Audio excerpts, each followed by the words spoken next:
Auzubillahiminash-shaytanir-rajim. Bismillahir-rahmanir-rahim. Assalamu alaikum, my dear students. We have rejoined the class again, BCom Part 1. As I have taught you some chapters in the beginning, my dear students, and you must have understood them. If you think any difficulty, if you face any difficulty, my dear student, you can do question from for any chapter. Okay. Right now I am giving you the lecture of chapter 7, right? Chapter 7, now lecture 1. The chapter is, my dear student, the great jewel robbery. This is a chapter about a robbery. एक डकैती होती है ज़ेवरात की, definitely किसी gold shop में होगी, right dear student? So I have written some of the questions over here and some vocabulary over here. So let me read the questions first, then I'll be reading some of the paragraphs of the chapter so that you can understand them well and will be making you understand. First question is it necessary for the police to visit the scene of the crime after the criminals have already escaped? जब criminals crime करके भाग गए तो क्या ज़रूरी है police उस जगह का visit करे? Think it and do the answer. Question number 2, what sort of people are interviewed by police? Police किस किस्म के लोगों का इंटरव्यू करती है? Number 3, why does police take written statements from the people? क्यों पुलिस इंटरव्यू करने के बाद written statements भी लेती है? How does police detect that statement is not truthful? किस तरह से पुलिस पता लगाती है कि जो स्टेटमेंट दिया गया है वो सच नहीं है या सच है? What do you think the police do with statements and other evidence they collect?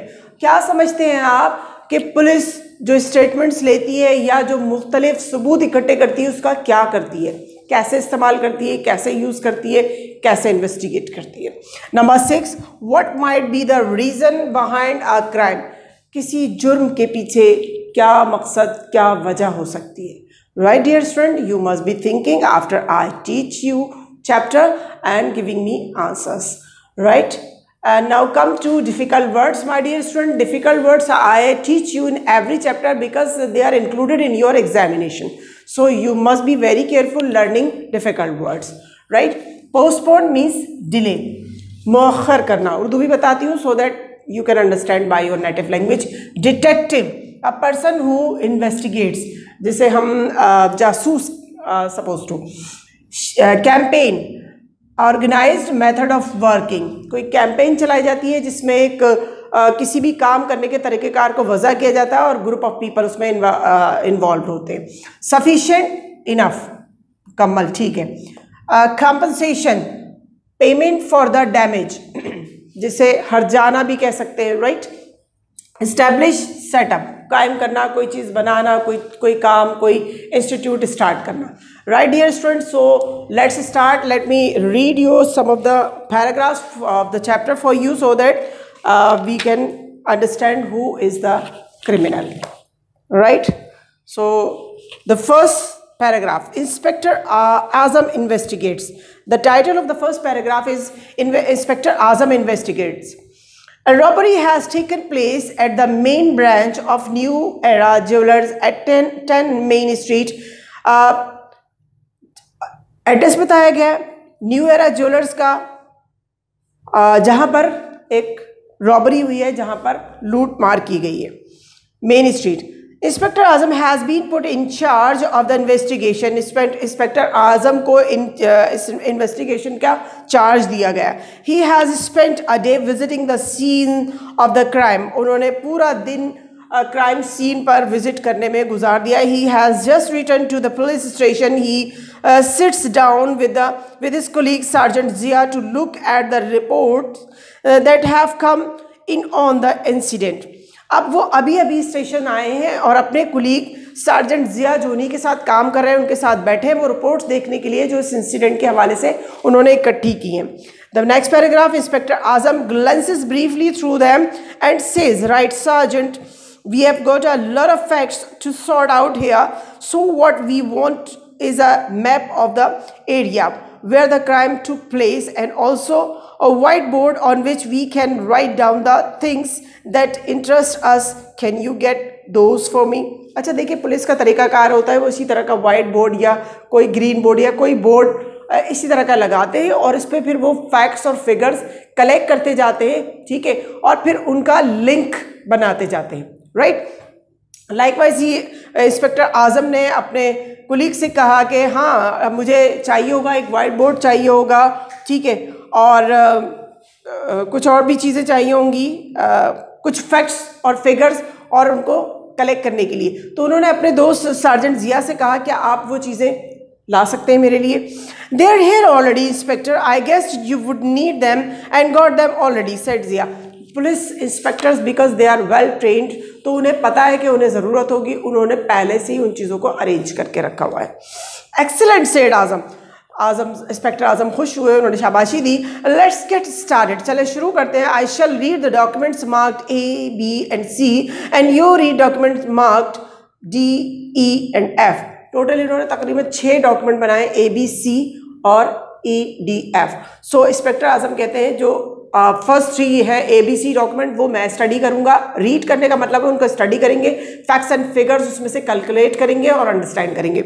Likewise उन्होंने इंस्पेक्टर जिया को काम दिया है कि वो EDF ये 3 डॉक्यूमेंट्स स्टडी करेंगे और उसमें से फैक्ट्स एंड फिगर्स को कलेक्ट करेंगे।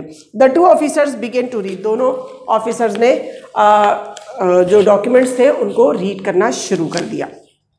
Document A, transcript of an interview between Sergeant Tariq and Mr. Sehgal, manager of New Era Jewelers। जो डॉक्यूमेंट A है वो है सार्जेंट तारिक और मिस्टर सेगल। मिस्टर सेगल जो कि मैनेजर है न्यू एरा ज्वेलर्स के, उनका इंटरव्यू मिस्टर सार्जेंट तारिक ने किया है। तो डॉक्यूमेंट A वो इंटरव्यू है असल में, ठीक है। So there are some question and answers. Segal बताते हैं the 2 robbers rushed into the shop at about 10 to 3. One had a gun, a revolver, and the other had a heavy hammer. They were both wearing Mickey Mouse mask. अच्छा, सेगल बताते हैं जो कि manager है new era jewellers के, वो बताते हैं कि 2 डाकू शॉप में दाखिल हुए। एक के हाथ में रिवॉल्वर या गन था, या गन था, और दूसरे के हाथ में एक भारी हथौड़ा था, और दोनों ने मिकी माउस के मास्क पहने हुए थे। फिर सार्जेंट तारिक क्वेश्चन करते हैं then what happened, tell me exactly, फिर क्या हुआ, ठीक ठीक बताइए मुझे। Segal said they shouted hands up और वी शूट, और वो अंदर दाखिल होकर उन्होंने चीखा कि हैंड्स अप, हाथ ऊपर कर लो वरना हम शूट कर देंगे, मार देंगे, गोली चला देंगे। तारिक आस दे बोथ शाउटेड, क्या वो दोनों चीखे? मिस्टर सेगल ने बताया well no, in fact the one with the hammer shouted, नहीं असल में जिसके पास हथौड़ा था आवाज़ उसने लगाई, चीखा वो। Mister Tariq once more he do one more question, he does one more question and the one with the gun, और जो जिसके हाथ में गन थी उसने क्या किया?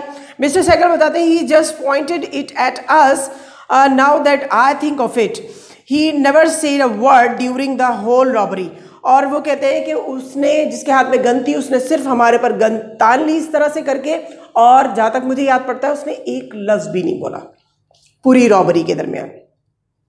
फिर मिस्टर तारिक कहते हैं आई सी, अच्छा तो ऐसा है, सो व्हाट हैपेंड नेक्स्ट, और फिर क्या हुआ बाद में? मिस्टर सेगल थोड़ी सी और डिटेल बताते हैं। He says the man with the hammer smashed the showcase, filled a plastic bag he took from his pocket with jewellery, $1 million worth. अच्छा, जिसके हाथ में हथौड़ा था उसने शोकेस को तोड़ा और लाखों की ज्वेलरी उसने उस बैग में भर ली जो उसने अपनी पॉकेट में से निकाला था। Shouted at us not to move or we'd be shot and then they both ran from the shop, और जब उसने पूरा थैला भर लिया तो वो उसने हमारी तरफ देखकर उसने एक आवाज़ लाई गई, उसने चीखा कि कोई भी अपनी जगह से नहीं हिले वरना वो मारा जाएगा, और फिर वो दोनों सारी ज्वेलरी जमा करके वो दोनों भाग गए। Just before they stepped into the street, they tore off their mask, but we couldn't see their faces, only the backs of their heads. अच्छा, जब वो स्ट्रीट में पहुंचे तो उन्होंने अपने मास्क वहां से हटा दिए, लेकिन हम उनका फेस नहीं देख सके क्योंकि उनका बैक हमारी साइड पे था। मास्क उन्होंने हटाए लेकिन उनका फेस अपोजिट साइड पे था और उनका बैक हमारी साइड पे था, तो हम उनका सिर्फ बैक देख सके और ये देखा कि उन्होंने मास्क उतार कर फेंके, लेकिन उनका फेस हम नहीं देख सके। Mister Tariq again does one more question, then what did you do? फिर उसके बाद आपने क्या किया? Mister cycle tells, I run into the street after them and was just in time to see them jump into a small white van that sped away down Main Street. मैं तेज़ी से उन लोगों की तरफ भागा और जंप किया मैंने, लेकिन जब तक उन्होंने भी गाड़ी के अंदर जंप कर दिया और गाड़ी उनकी वाइट वैन थी जो कि मेन स्ट्रीट की तरफ चली गई। मिस्टर तारिक से ask question, did you get its number? क्या आपने उसका नंबर नोट किया? साइकिल से, no it was too far away and my eyes are not so good. नहीं, वो काफ़ी दूर था और मेरी नज़रें इतनी अच्छी नहीं हैं, but it was a Datsun, I know the type. लेकिन जो वाइट वैगन का वो वाइट वैन का जो बता रहे हैं वो डैटसन थी, वो उन्होंने बता दिया। सो वाइट वैन थी और डैटसन थी, ये दो चीज़ें डिस्कवर हुई। फिर mister Tariq asked one more question, which of them drove the van? उसमें से किसने वैन ड्राइव की? Mister cycle said that neither there was a driver in the front seat waiting from them, I saw him. उनमें से किसी ने भी drive नहीं की वैन, बल्कि उस पर ऑलरेडी वैन में एक ड्राइवर बैठा हुआ था जिसने उनके बैठते ही गाड़ी चलाना शुरू कर दी। Mister Tariq asked one last question, what did the robbers wear? Robbers ने, डाकुओं ने क्या पहना हुआ था? Long loose white coats, they both look like dentist. उन्होंने ढीले लंबे सफ़ेद कोट पहने हुए थे और वो देखने में डेंटिस्ट की तरह नज़र आ रहे थे, दांतों के doctor. Except of course for the Mickey mouse mask, सिवाय इसके कि उन्होंने मिक्की माउस के मास्क भी पहने हुए थे। So dear students, this was the document A and document B, C and the rest of documents will be I will be reading you in the next lecture. So that is finished right now. Thank you so much. We'll be doing next inshallah. Till then, Allah Hafiz. Bye bye.